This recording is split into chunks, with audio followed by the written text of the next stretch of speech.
નમસ્કાર મિત્રો, Jai Shri Krishna. Rising advisors એકેડમીની ઓબ્જેક્શન હેન્ડલિંગ સિરીઝના પાર્ટ 3 પર આપ સૌનું ખૂબ જ સ્વાગત છે. અને મને અપેક્ષા છે કે તમને વિડીયોઝ સારા લાગી રહ્યા છે. એની પહેલા પણ આપણે પાર્ટ 1 પાર્ટ 2 ઓબ્જેક્શન હેન્ડલિંગના લઈ આવ્યા હતા. આજનો જે ઓબ્જેક્શન છે એ તમે પણ ઘણી વખત સાંભળતા હશો.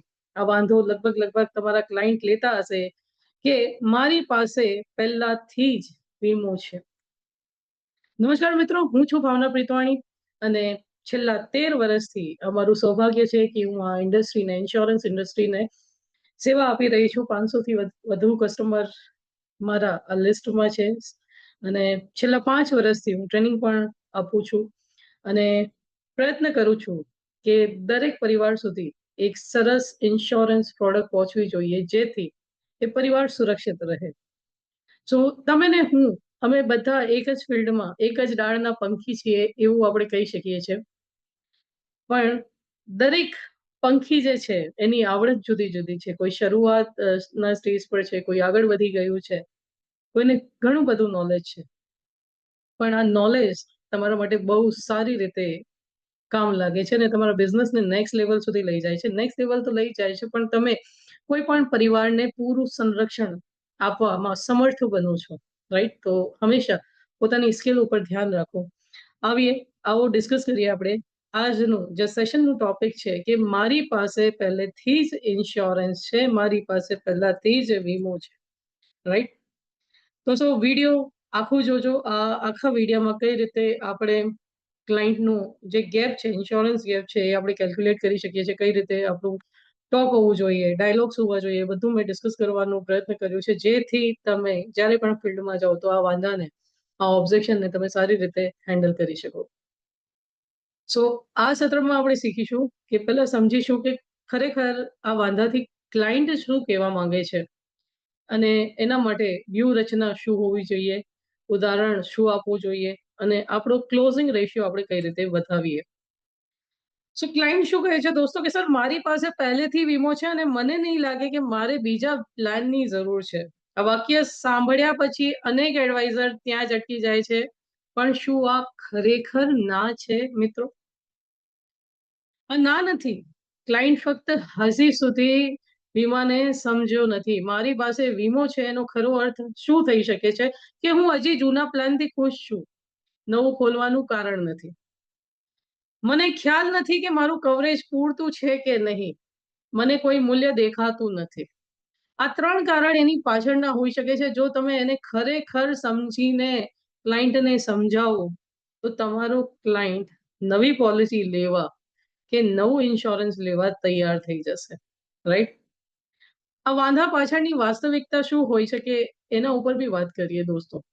જો તમે ખરેખર ના સાંભળીને જતા રહેશો ને તો તમે બહુ મોટો અવસર ગુમાવી રહ્યા છો.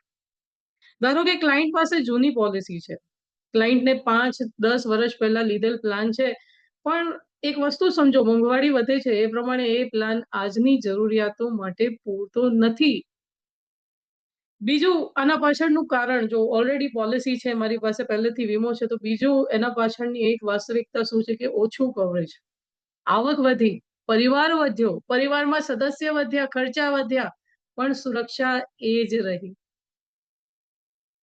અને પાછળની ત્રીજી વાસ્તવિકતા કે ખોટો પ્રોડક્ટ, ઘણીવાર ખોટા ઉત્પાદ ખરીદ્યો હોય અને ગોળ ગૂંચવે ચોરસ ક્ષેત્રમાં જતા રહ્યા, એટલે એને કઈ સમજાતું નથી કે ઇન્સ્યોરન્સ પ્રોડક્ટ તો લેવાય જ નહીં. અને ચોથી વાસ્તવિકતા એની પાછળ શું હોઈ શકે છે કે કોઈ પ્લાન નહીં, ક્યારેય સ્ટ્રક્ચર્ડ ફાઇનાન્શિયલ પ્લાનિંગ થઈ જ નથી, જેથી એ પરિવારને ન કરે નારાયણ, પણ ક્યારે બહુ પછતાવવું પણ પડે છે, રાઈટ? સો એડવાઇઝરની સામાન્ય ભૂલ શું થાય છે કે એ ઓકે, ઠીક છે કહીને જવા દે છે, સ્વીકૃતિ કરી લે છે અને ઓપોર્ચ્યુનિટી ગુમાવી દે છે. અને ક્લાયન્ટ ક્યારે ફરી વિચારશે નહીં. બીજી મિસ્ટેક અહીંયા જે એડવાઇઝર કરે છે કે પ્રશ્ન ન પૂછો, જ્ઞાન વગર જ સ્વીકૃતિ, અંધારામાં ઊભા છીએ, ક્લાયન્ટ સ્થિતિ ખ્યાલ જ નથી આપણને, વાર્તાલાપ સમાપ્ત કરી દે છે, એ પછી કોઈ દિવસ એ ક્લાયન્ટને ફોન જ નથી કરતો. ત્રણેય ભૂલ એક સાથે. સો પ્રત્યેક ઓકે એક ક્લાયન્ટ ગુમાવવો છે, વિશ્વાસ ગુમાવવો છે. અને જો તમે સાચા એડવાઇઝર છો તો તમે આ ઓબ્જેક્શનને આ રીતે હેન્ડલ કરી શકો છો. 4 પગલામાં આ સાચો અભિગમ અપનાવીને તમે ક્લાયન્ટને જીતી શકો છો. સૌથી પહેલું પગલું છે પ્રશંસા કરો. જો ક્લાયન્ટ તમને કહે છે કે મારી પાસે પહેલાથી વીમો છે, તો તમે ક્લાયન્ટને સ્માર્ટનેસને વખાણો કે સર તમે તો ખૂબ જ સ્માર્ટ છો, ચાલ તમે ખૂબ જ જાગૃત છો, તમે તમારા પરિવાર વિશે આટલું વિચાર્યું છે અને પોલિસી લીધી છે, ધેટ્સ નાઇસ, ખૂબ સરસ સર. જ્યારે તમે કોઈની પ્રશંસા કરો ને તો એ તમારા ક્લોઝ આવે, રાઈટ? પછી બીજ પ્રશ્ન પૂછો. ક્લાયન્ટ ખુશ છે, તમે એના મગજમાં હૃદયમાં એન્ટ્રી લઈ લીધી પ્રશંસા કરીને. પ્રશ્ન પૂછો, એની ઊંડી સ્થિતિને સમજો. શું પ્રશ્ન પૂછવા જોઈએ હું તમને કહું છું. એ પછી પ્રશ્ન પૂછ્યા પછી એની સ્થિતિ જાણ્યા પછી એને ગેપ સ્પષ્ટ કરો, વિશ્લેષણ કરો અને એને ઉકેલ સૂચવો, વ્યક્તિગત સુધારો કરો. શક્તિશાળી ઓપનિંગ લાઈન શું હોઈ શકે છે? જેમ કે સર ખૂબ સારું, તમે પહેલેથી વીમો ધરાવો છો, આ ખૂબ જ ડહાપણ ભરી વાત છે. ત્યારબાદ તરત ઉમેરો, શું હું ઝડપથી ચેક કરી શકું છું કે તમારું કવરેજ આજની જરૂરિયાત પ્રમાણે પૂરતું છે કે નહીં? સો આ એક વાક્ય તમારા ક્લાયન્ટ માટે તમારું દ્વાર જે ખુલ્લું તે કહી દે છે. જે તમને ના પાડી રહ્યો છે ને એ કહેશે સારું વાંધો નહીં, રિવ્યુ તો કરી આપો, રિવ્યુ કરવામાં શું વાંધો છે, કે આજના પ્રમાણે સારું છે કે નહીં. તો પહેલું શું તમે એની તારીફ કરી, એપ્રિશિએટ કર્યું તમે, બરોબર. એ પછી તમે પ્રશ્ન પૂછ્યો પણ દબાણ ના કર્યું કે પોલિસી લઈ જ લો. તમે શું પૂછ્યું કે તમે મને કહી શકો છો, રિક્વેસ્ટ, રાઈટ. ત્રીજી વસ્તુ, એના મગજના દ્વાર ખોલી દીધા કે ખરેખર જે મેં વીમો લીધો છે સારો છે કે નહીં, રાઈટ.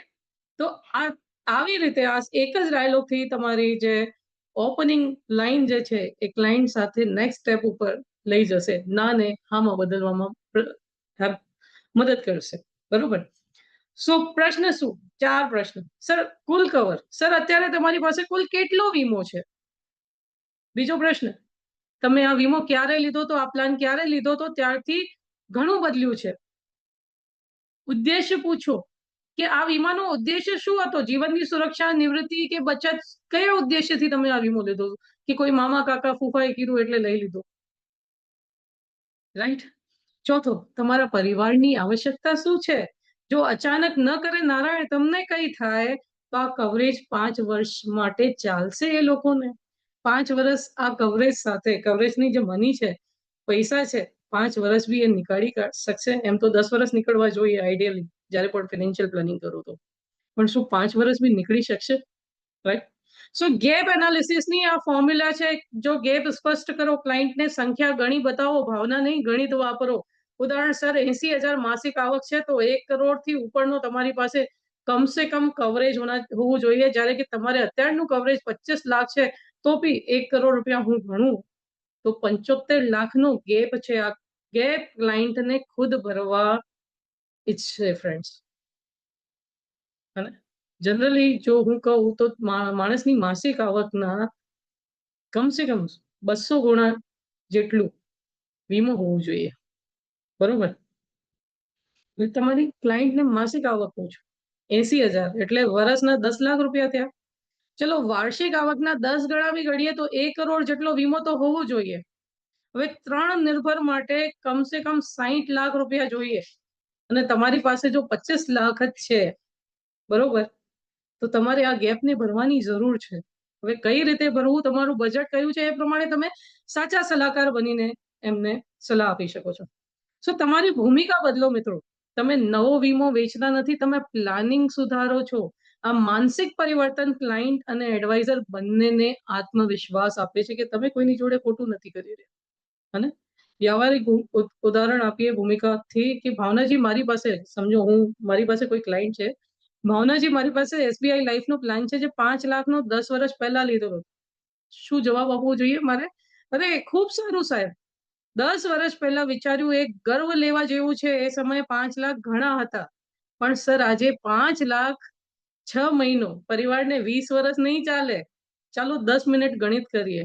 અને ક્લાયન્ટ ન કહી શક્યો કે ગણિત સામે દલીલ નહીં જ કરે, એ સાંભળશે તમને. ઉદાહરણ 2, ક્લાયન્ટ, ભાવના મારી પાસે ટર્મ પ્લાન યુલિપ છે 50 લાખ પ્લસ 2 લાખ, ઘણું છે. ધારો કે કોઈ ડોક્ટર સાહેબ છે, બરોબર, એ કહે છે કે મારી પાસે 50 લાખનો ટર્મ પ્લાન છે ને 2 લાખ રૂપિયા હું યુલિપમાં નાખું છું. આપણો જવાબ, ડોક્ટર સાહેબ ઘણું સારું, ટર્મ પ્લાન તમારી પાસે 50 લાખ રૂપિયાનું છે, પણ ડીપી એટલે ડિસેબિલિટી પ્રોટેક્શન છે. કેમ કે ટર્મ પ્લાન ડિસેબિલિટી પ્રોટેક્શન નથી આપતું, નથી યુલિપ આપતો, રાઈટ? સો ડોક્ટર ઘાયલ થઈ જાય ફ્રેન્ડ્સ, 6 મહિના ઓપરેટ ના કરી શકે ત્યારે શું થશે? પૈસા ક્યાંથી આવશે ડોક્ટર સાહેબ, પ્રેક્ટિસ નહીં કરી શકો તો? ક્રિટિકલ ઇલનેસ રાઇડર છે, 50 lakh is equal two 1 crore hospital bill. 50 lakh ખૂટે ન કરે નારાયણ, કોઈ દિવસ 1 કરોડ રૂપિયાનો ક્લેમ આવ્યો અને તમારી પાસે 50 લાખ રૂપિયા જ છે, તો 50 લાખ ક્યાંથી લાવશો? હવે ધારો કે તમે ટોપઅપ લીધેલો છે, પણ એ ટોપઅપ માટે બી પહેલા 50 લાખ આપણે આપણા ખિસ્સામાંથી કાઢવા પડે, પછી એ કંપની સેટલ કરતી હોય છે, રાઈટ? તો ઉચ્ચ આવકના ક્લાયન્ટ માટે ઊંચો ગેપ હોય છે, અને રાઇડર્સના બી રાઇડર્સ લેવા પડે છે ફ્રેન્ડ્સ, રાઈટ? સો એક સલાહકાર બનો, ખાલી પ્રોડક્ટ લઈને ના જાઓ. 5 ક્ષેત્ર ગેપ જ્યાં ગેપ સૌથી વધુ મળે, જેમ કે ટર્મ કવર. અને કોઈ પણ વ્યક્તિ 25 કે 50 લાખનું ટર્મ કવર લે છે, હંમેશા એની આવક પ્રમાણે ગણીને આપો, બરોબર? જ્યારે 1 થી 2 કરોડ હોઈ શકે છે. ક્રિટિકલ ઇલનેસ, કેન્સર, હાર્ટ જેવી વસ્તુઓ, બીમારીઓને લોકો નેગ્લેક્ટ કરતા હોય છે, પણ હકીકત એ જ છે કે લગભગ 50% ડેથ આના લીધે જ થતી હોય છે, રાઈટ? સો ઝીરો કવરેજ, ડિસેબિલિટી, લોકો ટર્મ પ્લાન લે છે, યુલિપ લે છે, મ્યુચ્યુઅલ ફંડ લે છે, પણ ડિસેબિલિટી કવર નથી હોતું. આ 5 મોટા ગેપ હું તમને કહું છું. રિટાયરમેન્ટ, લોકો ઝીરો પેન્શન પ્લાનિંગ કરે છે. લોકો તો શું, મિડલ ક્લાસ શું, જે હાયર HNI લોકો છે ને, એ પણ આ લોકો પણ આ ભૂલ કરે છે. વિજયપત સિંઘાનિયાજી એમાંના એક એક્ઝામ્પલ હતા, રાઈટ? હું ડિસ્ક્લેમર લઉં છું, હું કોઈને ખોટું દોરવા નથી માંગતી, પણ મોટા લોકો પણ આ ભૂલ કરે છે, કેમ કે એમની પાસે આપણા જેવા સલાહકારો નથી હોતા, કે હોય છે તો એ લોકો નેગ્લેક્ટ કરે છે.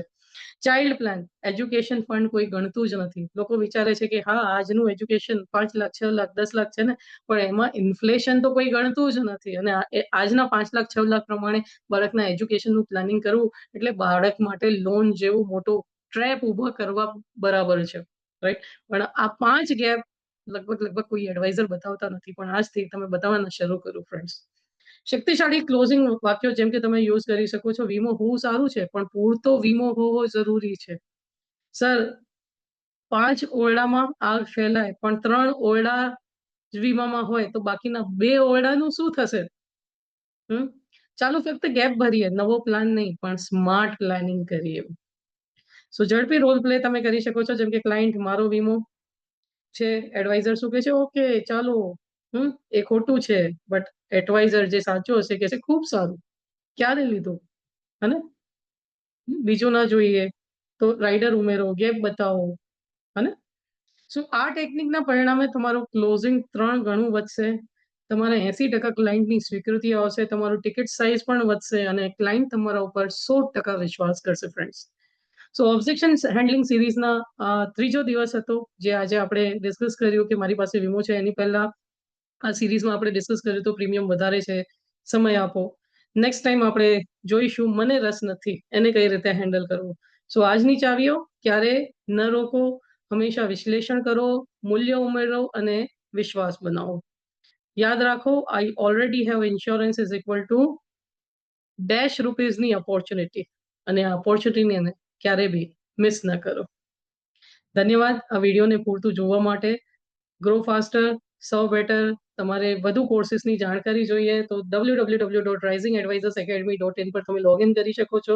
તમને વિવિધ કોર્સો મળશે. હા, ગુજરાતીમાં નહીં મળે, પણ હિન્દીમાં તમને મળશે. અને જો તમને વિડીયો ગમતા હોય, મારા જે વેલ્યુઝ હું તમારી લાઈફમાં એડ કરવા માંગતી હોય, ગમતી હોય, તો ડિસ્ક્રિપ્શનમાં મારી કમ્યુનિટીની લિંક છે, એને જરૂરથી જોઈન કરો, જ્યાં એવરી ડે તમને કંઈક ને કંઈક તો નોલેજ મળશે. અને ખાલી નોલેજ નહીં હોય ફ્રેન્ડ્સ, એ તમારી લાઈફની સ્કિલ્સ, વેલ્યુઝ વધારવામાં પણ મદદ કરશે. Thank you so much. હું ભાવના પ્રીતવાણી અહીંથી રજા લઉં છું. ફરી મળીશ તમને નેક્સ્ટ સિરીઝમાં. ચેનલ સબસ્ક્રાઇબ ના કરી હોય તો સબસ્ક્રાઇબ કરી લેજો, અને ફેસબુક, ઇન્સ્ટા પર ફોલો કરવાનું ભૂલતા નહીં. Thank you. જય હિન્દ, જય ભારત.